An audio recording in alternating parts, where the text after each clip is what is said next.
라는 제목 가지고서 여러분 말씀 주실 때 여러분들의 가슴에 꼭 새기고 또 여러분들 머리에 꼭 담는 복된 은혜의 시간 되기를 원합니다. 목사님 나오실 때 우리 할렐루야로 인사를 나눴으면 좋겠습니다. 이제 목사님 나오시겠습니다. 할렐루야.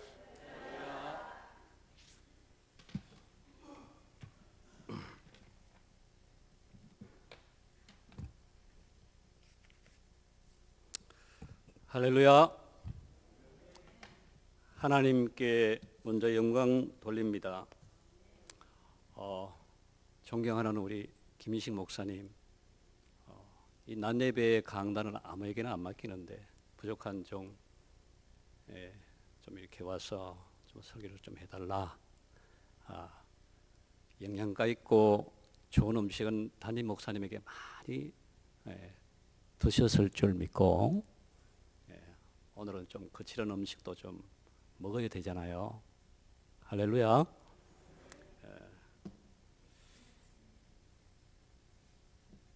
이 시간 우리 하나님이 또 함께 하실 줄 믿습니다.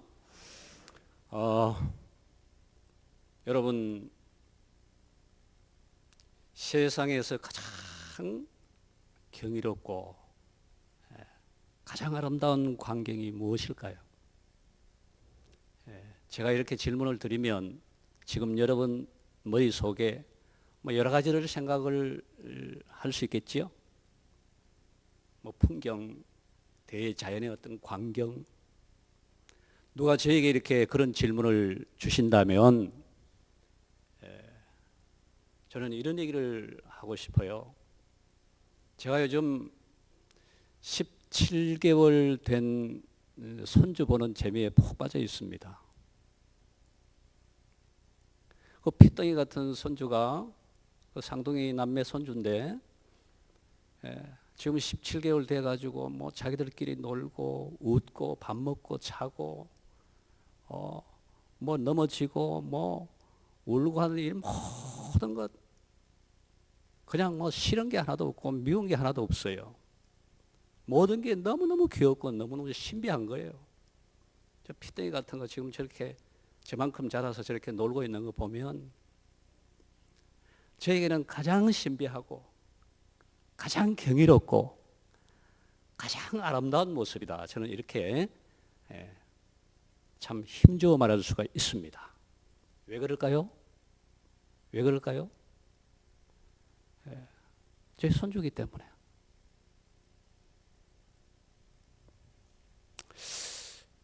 목사에게 가장 경이롭고 또 아름다운 광경이 어떤 광경일까? 저는 목회를 하면서 그런 경험들을 많이 했기 때문에 목회자로서의 제 눈에 그 어떤 광경보다도 교회 와서 주일날 찬송하고 기도하고 예배드리고 참 성도들이 함께 모여서 하나님 앞에 예배드리는 이 광경만큼 경이롭고 아름다운 모습은 없더라. 우리 하나님도 그렇겠지요. 왜 하나님 아버지께서 왜 그렇게 우리를 보실까요? 우리는 하나님의 자녀들이기 때문에. 요즘 놀기 좋은 그런 시절 아닙니까? 단풍기간 얼마나 좋아요. 들로 산으로 가시지 않고 이렇게 교회에 모여서 함께 하나님을 찬양하고 예배드리는 여러분들, 하나님께서 지금 얼마나 기쁜 그런 마음으로 우리를 보고 계실까? 할렐루야. 여러분, 이런 말씀 드려도 아무런 감흥이 없습니까? 가만히 생각해 보세요. 그 많은 사람 가운데 우리를 불러주시고 구원하여 주신 하나님 아버지께서 내 마음 저쪽으로 들로 산으로 향하지 않도록 붙들어 주시고 주님의 몸된 제단에 와서 이렇게 함께 찬양 드리고 예배 드리는 이것이 우리에게는 또 얼마나 큰 복인지 모릅니다. 한번 따라 합시다. 나는 복받은 사람이다. 옆 사람에게 인사합시다. 우리는 다 복된 사람들인 줄 믿습니다. 우리 하나님께서 지금 성삼위 하나님께서 여기 와 계시는 줄 믿습니다. 저와 여러분들을 보고 계십니다. 마음 깊숙이 들어가서 그 마음까지 다 살펴보고 계시는 줄 믿습니다. 여러분, 예배는 하나님의 음성 듣는 시간입니다. 아멘이십니까? 우리는 하나님의 음성을 들을 때 내 영혼이 깨어나는 것을 느낍니다. 특히 이 예배 시간 설교 말씀을 들을 때 성령께서 우리 마음에 만족함을 주시고 우리 마음을 강하게 하시고 그리고 상처 입은 우리의 심령을 회복해 하심을 체험하게 됩니다. 그러므로 말씀을 듣는 이 시간 너무나 중요한 순간입니다. 하나님께서 주시는 은혜 한번 바르게 우리가 한 받으면 우리의 인생이 바뀌는 그런 순간이 될 수도 있는 것이죠. 여러분, 지금 어떤 마음으로 여기 와 앉아 계십니까? 여기 앞에 서 있는 이 사람을 보지 마시기를 바랍니다. 육은 무익합니다. 우리를 살리는 것은 육이 아니요 영입니다. 성령의 음성에 귀를 기울이는 여러분 되시기를 바랍니다. 오직 하나님의 말씀이 내 영과 육을 살리고 새롭게 하심을 믿기에 주야 오늘도 나에게 말씀하여 주옵소서. 내가 듣겠나이다. 이런 마음으로 성령의 음성에 귀를 기울이는 여러분 되시기를 바랍니다. 성경에 보면 나면서 소경된 사람이 있었어요. 그 이름은 바디메오라는 사람입니다. 이 바디메오가 예수님을 만났어요. 예수님을 만나자마자 이 바디메오가 예수님에게 이렇게 부르짖었습니다. 다윗의 자손 예수여, 나를 불쌍히 여기소서. 그때 예수님께서 바디메오에 이렇게 말씀을 하셨습니다. 내게 무엇하여 주기를 원하느냐? 무엇을 원하느냐 하는 그런 말씀이지요. 그때 바디메오가 뭐라고 했습니까? 예수님의 이 질문이 채 끝나기도 전에 주여 내가 보기를 원하나이다. 주여 내가 보기를 원하나이다. 왜 바디메오가 예수님에게 이렇게 불쑥 말을 했을까? 왜 그랬을까요? 이 바디메오에겐 앞을 보는 그것이, 눈을 뜨는 그것이 가장 절실한 그런 것이었고, 그리고 가슴에 항상 품고 있었던 가장 중요한 소원이었기 때문에 그렇습니다. 여러분들에게도 이런 절절한 소원이 있겠지요. 만약 예수님께서 오늘 이 자리에 오셔서 여러분 각자에게 무엇을 원하느냐 이렇게 물으신다면 여러분 무엇을 말씀하시겠습니까? 말씀하실 게 있습니까? 그것이 무엇입니까? 우리는 많은 것을 구합니다. 간구합니다. 기도합니다. 이런 기도 저런 기도 좀 하다가 포기해버리는 그런 기도도 많을 것입니다. 사실 솔직히 말해서 응답받지 못한 기도, 그런 기도 더 많겠지요. 정말 우리가 기도를 하되 어떤 기도를 해야 할 것인가? 무엇을 가장 먼저 중요하게 여기고 그것을 하나님께 구해야 할 것인가? 오늘 이 문제를 말씀드리고자 합니다. 저는 목회자가 된 후로 어떤 생각을 가장 많이 하는지 아십니까? 어떻게 하면 내가 하나님의 은혜를 좀 크게 입을 수 있을까? 성령의 은혜를 얼마나 좀 많이 받을 수 있을까? 그래서 성령의 그 인격이 내 삶에 녹아나게 되고, 그리고 또 나가서 세상에 눌려서 기죽어 살아가는 그런 교인들, 성도들에게 참 어떻게 하면 참 주눅들어 살아가는 그런 성도들 주일날 교회에 왔을 때 말씀으로 하나님의 은혜로 저들을 좀 이렇게 세워줄 수가 있을까? 그래서 마치 물을 거슬러 올라가는 그 물고기처럼 이 험한 세상 강한 믿음으로 헤쳐나갈 수 있는 그런 성도로 살아가게 할 수 있을까? 이런 생각들이 제 가슴에 가득 차 있습니다. 그래서 주여 저에게 성령의 은혜를 주시옵소서. 주여 저에게 성령의 충만함을 부어 주옵소서. 날마다 이렇게 기도하고 있습니다. 제가 오래전 신학대학원 다닐 때에 신대원에서는 매일 점심시간 전 1시간 채플 시간이 있었어요. 예배드리는 시간이 있었습니다. 평일날 예배드리는 그 시간에는 학생들을 가르치는 교수님이 설교를 했어요. 그 교수님들도 다 목사들이니까 설교를 했는데 그분들의 설교는 다 뭐 대부분 거의 대부분이 그랬습니다. 다분히 지적이었습니다. 지적이었어요. 많이 배운 분들이었으니까 그 설교를 통하여 학생들이 다들 지적인 만족은 얻습니다. 그러나 가슴은 냉랭하고 덤덤하더라고요. 머리는 반짝반짝 거리는데 가슴은 덤덤해요. 냉랭해요.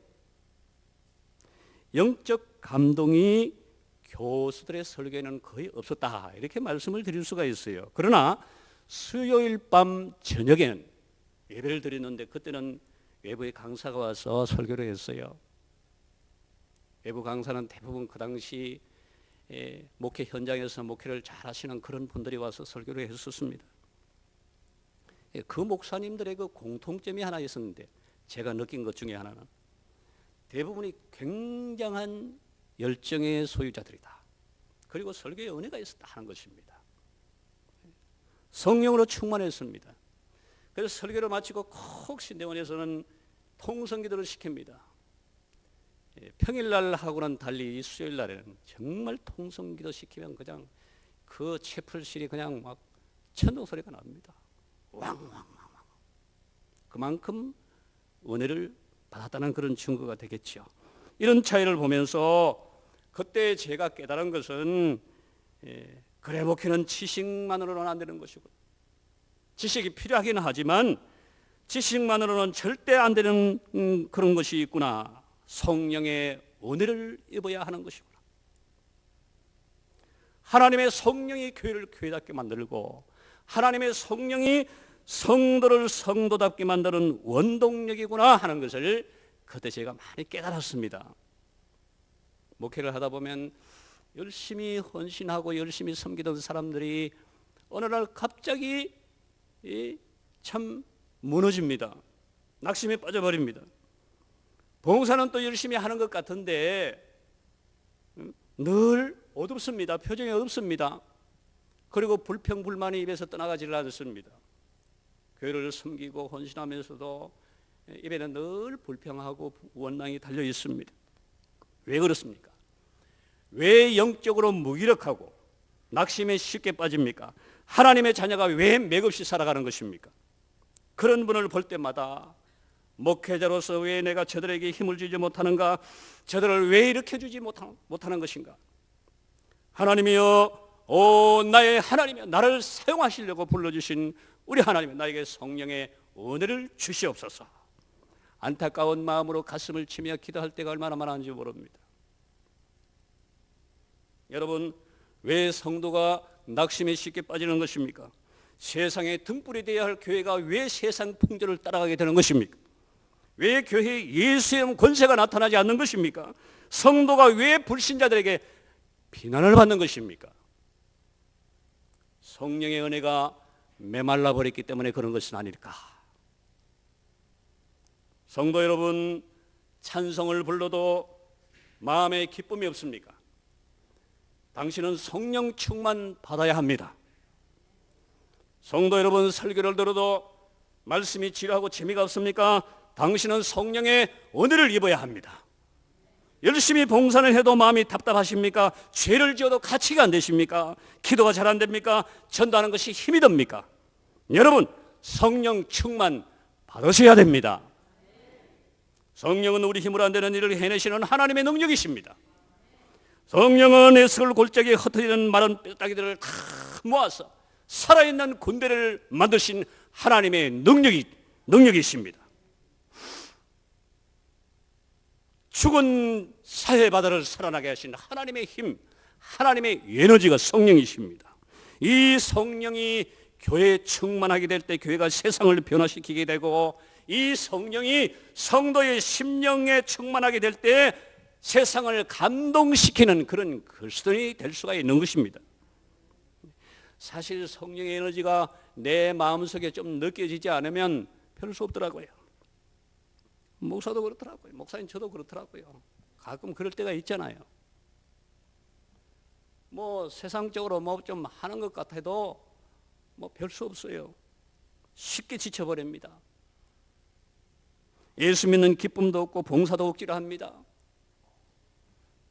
원망과 불평을 입에 달고 살게 되는 것입니다. 교회에 덕을 씌우지 못합니다. 그러나 내 속에 성령의 은혜가 가득 차면, 성령의 은혜가 충만하면 헌신하고 싶고 기도하고 싶고 봉사하고 싶고 전도도 하고 싶고 감사하고 싶고, 할렐루야. 이 10월 달에는 추수의 계절 아닙니까? 감사의 계절이죠. 무엇보다도 영혼 추수의 계절, 전도의 계절. 참 성령의 은혜가 없으니까 이 감사도 그냥 수수감사주일 되니까 막 헌금 조금 하고, 하나님이 그런 헌금 받으시겠습니까? 정말 하나님 나를 구속해 주신 그 은혜를 생각하고 정말 감사했어. 이 세상을 떠나면 천국 참 천국 백성 삼아주신 하나님 은혜가 얼마나 감사합니까? 그 구원의를 생각하고 한 해 동안 지켜주신 하나님 너무너무 감사합니다. 이 적은 것 드립니다. 그런 헌금 하나님 받으시겠지요. 그리고 믿지 않는 가족들, 친지들, 친구들, 이웃들 보면 안타까운 마음이 들고, 성령의 은혜 없으면 그런 게 없어요. 같은 가족 돼도 뭐 남편이나 아내도 그냥 1년 내가도 교회 한번 가서 소리도 못하고,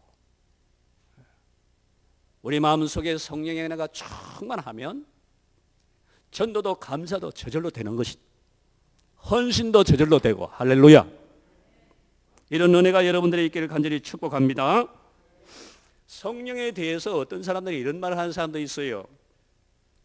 오순절 마가 다락방에 임하신 성령은 예수님이 주시겠다고 약속하신 것이지 그들이 구해서 받은 것은 아니다.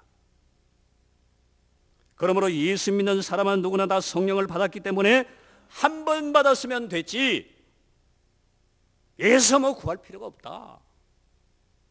언뜻 들어보면 맞는 말이죠. 틀리지 않는 말 같지요. 이렇게 말하는 사람도 있죠. 그러나 대부분의 신학자들과 대부분의 목회자들은 성령의 역사를 구해야 된다. 성령의 충만한 역사를 기도하고 간구하고 강청해야 된다. 이렇게 주장을 하고 있습니다. 그렇습니다. 오늘 본문도 잘 보십시오. 구하라, 찾아라, 문을 두드리라. 똑같은 말이지요. 구하고 찾고 문을 두드리고, 거기다 또 뭐라고 합니까? 구하는 자에게, 찾는 자에게, 문을 두드리는 자에게 반복해서 말씀하고 있습니다. 예수님께서 왜 이렇게 말씀하셨을까요? 예수님은 하나님이십니다. 말씀 한마디로 천지를 창조하신 분이십니다. 한마디만 딱 해도 될 텐데 예수님이 구하고 찾고 문을 두드리고, 구하는 자가 찾는 자가 문을 두드리는 자, 이렇게 반복해서 말씀하니 그만큼 중요하기 때문에 그렇다 하는 얘기지요. 그만큼 중요하기 때문에.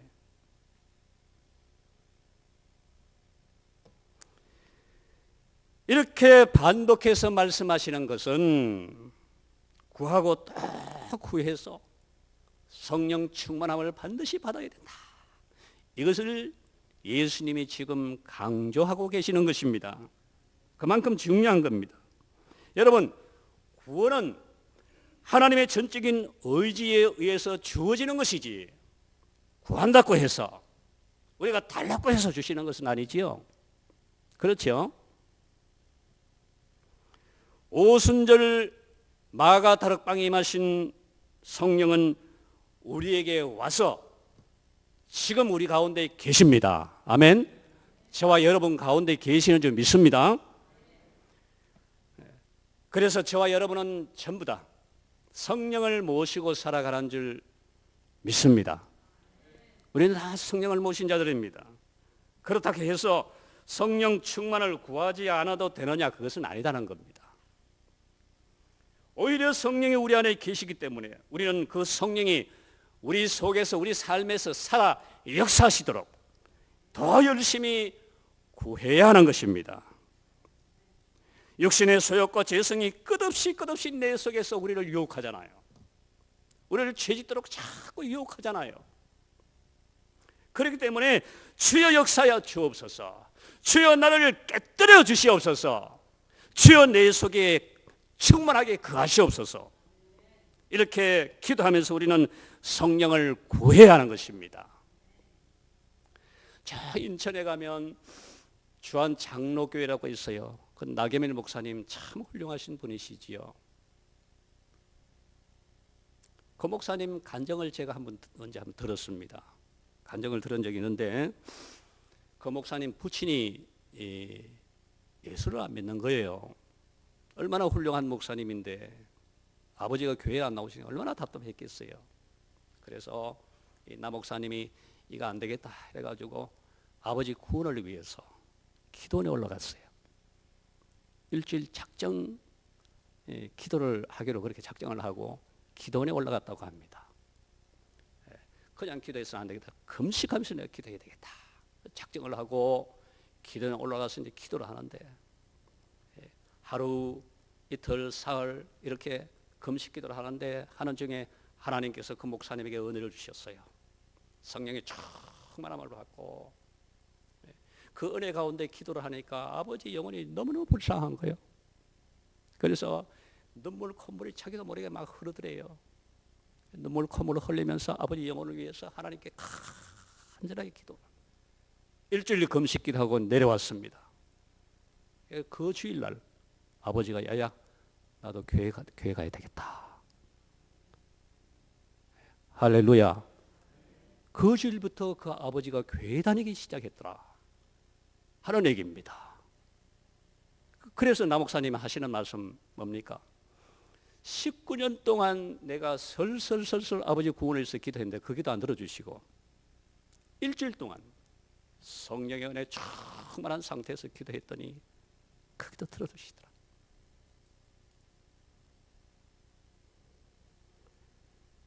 여러분, 우리는 오래 믿은 것을 자랑합니다. 물론 자랑스럽지요. 그러나 아무리 오래 믿었다고 해도 성령의 특지가 지금 나에게 없으면, 여러분 한번 따라 하시겠습니다. 지금 성령의 특지가 지금 나에게 없다면 별 수 없어요. 신앙도 안 자랍니다. 과거에 내가 뭐 어쩌고 저쩌고 다 소용없어요. 지금 성령의 특지가 없으면 그 사람 별 수 없어요. 하나님의 은혜를 경험하지도 못하고 기도 응답 체험, 내가 언제 체험했더라 기억도 없을 수가 있어요. 지금 체험하는 여러분 되시길 바랍니다. 참 지금 성령의 특지가 없으면 설교 들어도 늘 잠만 잡니다. 오늘 본문은 예수님의 산상보훈의 말씀이에요. 산상설교지요. 본문에서 주님은 특히 성도가 기도를 어떤 자세로 해야 되는가, 그것을 말씀하고 있는 것입니다. 한마디로 말해서 강청하며 기도하라. 한번 따라 하실까요? 강청하며 기도하라.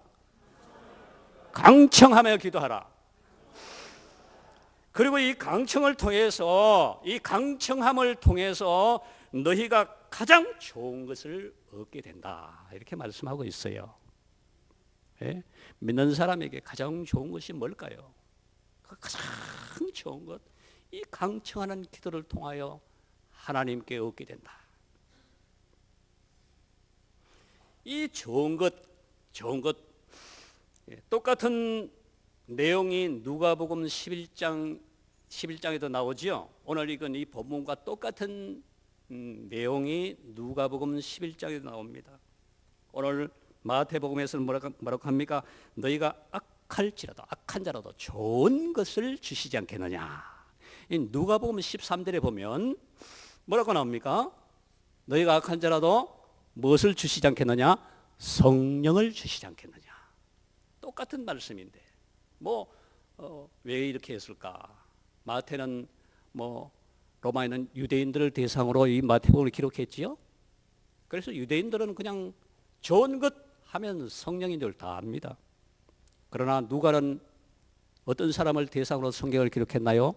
이방인을 대상으로 기록했어요. 이방인들은 뭐 좋은 것 하면 그게 성인지 모르잖아요. 그러니까 성령을 주시지 않겠느냐, 이런 차이입니다. 그래서 여기서 예수님 말씀하신 좋은 것이 결국 뭐라고요? 성령이다, 성령이다 하는 것을 우리는 알 수가 있는 것입니다. 참 구원받은 우리에게 가장 좋은 것, 최상의 것, 이것이 바로 성령이라는 겁니다. 그냥 좋은 것 정도가 아니에요. 최고로 좋은 것. 이거 없이 우리 믿는 사람은 아무것도 못해요.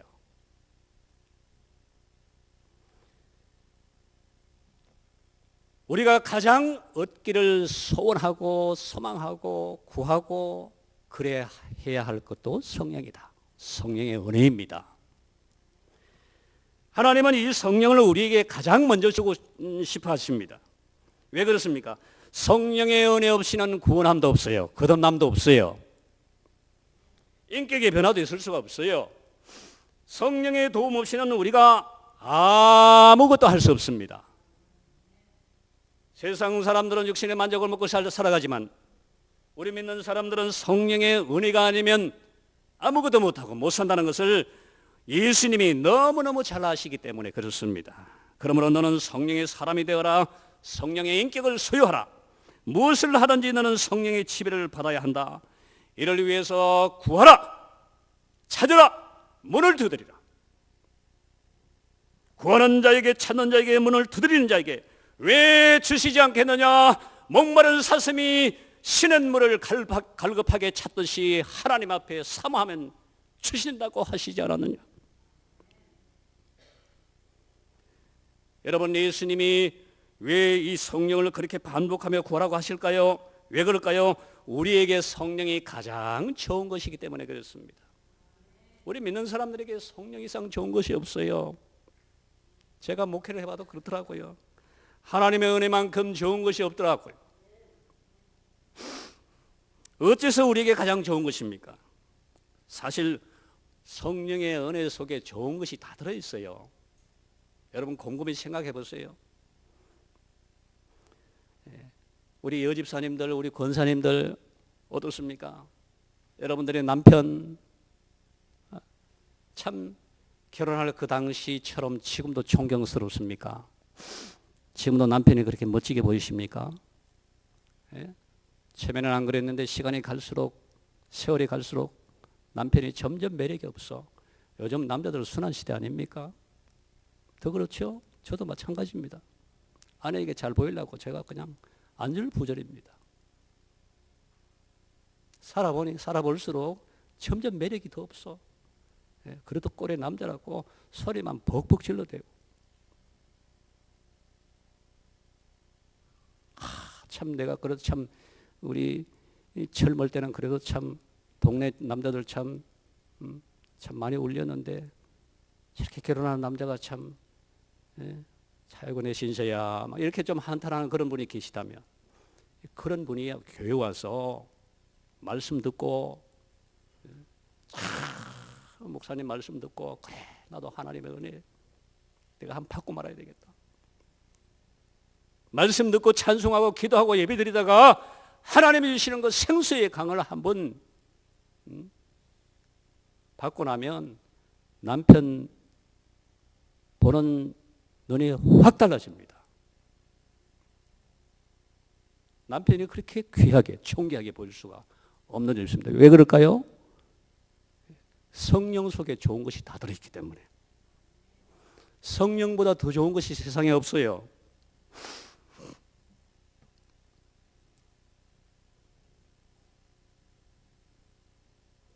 여러분 자녀들도 그렇잖아요. 자녀들도 그렇죠. 예? 지 마음대로 하는 자녀들을 볼 때마다 아이고 저 애물단지. 속거리던 부모가 교회 와서 예배드리다 기도하다가 성령의 은혜를 받고 보면 어떻습니까? 여러분 성령은 성령의 은혜를 받고 나면 체험하고 나면 가장 먼저 나 자신이 보여지잖아요. 그렇죠? 내가 어릴 때 조만할 때 우리 부모님 속을 얼마나 쓰게 들었을까. 그게 보여진단 말이에요. 자식 보고 그래서 내가 하나님 앞에 과거에 부모님께 지었던 죄를 회개하게 되는 거예요. 그러면 그 자녀가 더 귀하게 보여요. 그래서 오히려 책망하기 전에 책망보다 자녀들을 격려해 주게 되고, 매를 들기보다도 그들 머리에 손을 얹고 축복해도 해주게 되고. 할렐루야. 여러분, 바른 말 한다고 자녀들 절대로 바뀌지 않아요. 책망한다고 자녀들 절대로 바른 길로 가지 않습니다. 오히려 안아주고 포옹해주고 격려해주고 이해해주고, 그럴 때 자녀들이 변화받더라고요. 감동 묻고 변화받더라고요.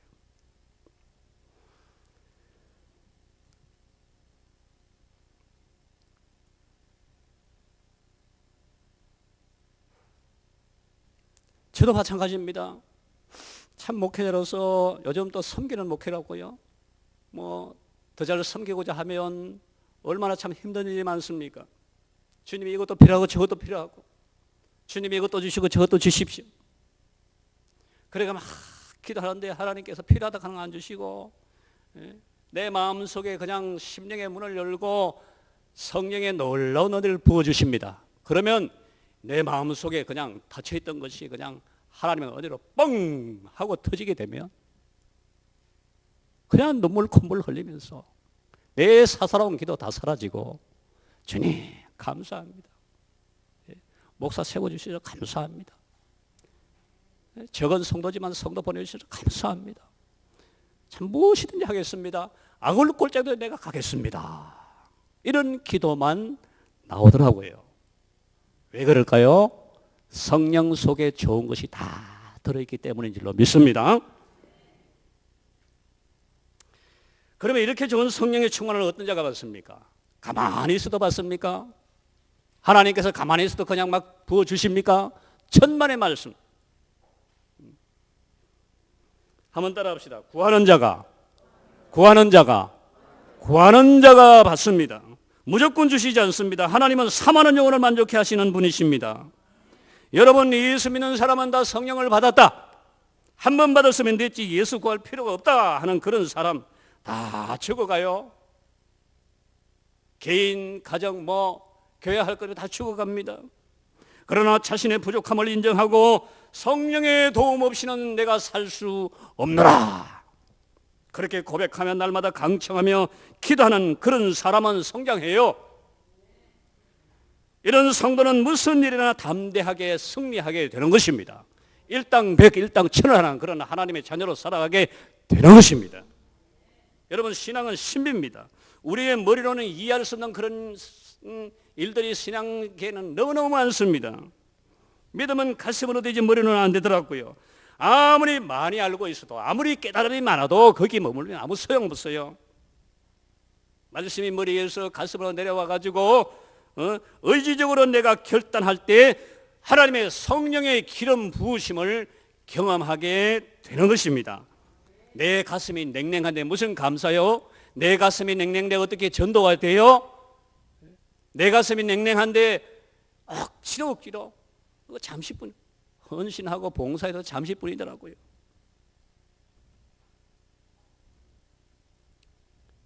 이런 성령의 은혜가 없으니 수십 년 예수 믿어도 죄송합니다,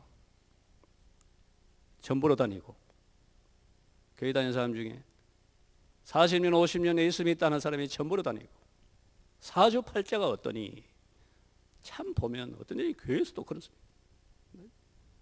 사주팔자가 관상이 어떠니, 하나님 앞에 무슨 관상이 있습니까? 사주팔자가 어떻게 하나님 앞에, 수십 년 예수 믿어도 그런 소리 하는 사람이 있더라고요. 여기는 한 분도 안 계시는 줄 믿습니다. 여러분, 현대는요 지성보다 감성의 시대예요. 지성보다 감성의 시대예요.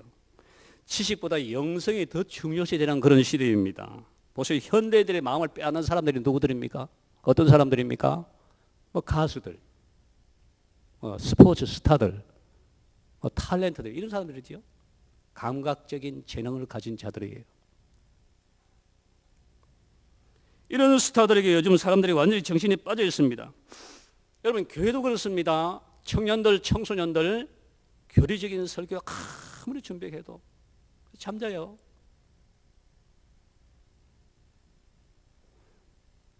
관심이 없어요. 논리적으로 아무리 설교를 기승전결을 맞춰서 아무리 해도